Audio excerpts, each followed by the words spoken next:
রাষ্ট্রদ্রোহ মামলায় হাইকোর্ট থেকে জামিন পাওয়া সাবেক ইসকন নেতা চিন্ময় কৃষ্ণ দাসের জামিন আদেশের বিরুদ্ধে আজ চেম্বার আদালতে শুনানি অনুষ্ঠিত হবে।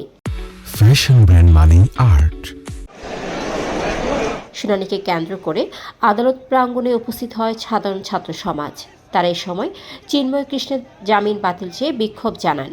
একই সঙ্গে আদালত প্রাঙ্গণে গত বছর চিন্ময়ের জামিন নিয়ে হওয়া সংঘর্ষে খুনের শিকার অ্যাডভোকেট আলিফ হত্যার সর্বোচ্চ শাস্তি ফাঁসি দাবিও করেন তারা। অন্যদিকে এ ঘটনায় সংঘাত এড়াতে চট্টগ্রামের আদালত প্রাঙ্গণে কঠোর নিরাপত্তা ব্যবস্থা গ্রহণ করেছে আইনশৃঙ্খলা বাহিনী।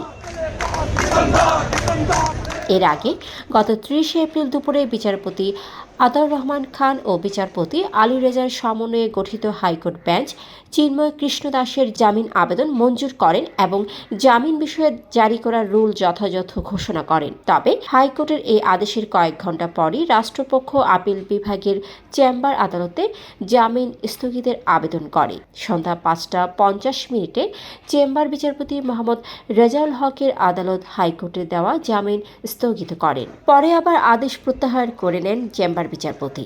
একই সঙ্গে জামিন স্থগিতের আবেদন পুনরায় শুনানির জন্য আজ দিন ধার্য করা হয়। ডেস্ক রিপোর্ট, সারাদিনের সংবাদ। ফ্যাশন ব্র্যান্ড মানে art. Men's, ladies and kids wear. Art be smart.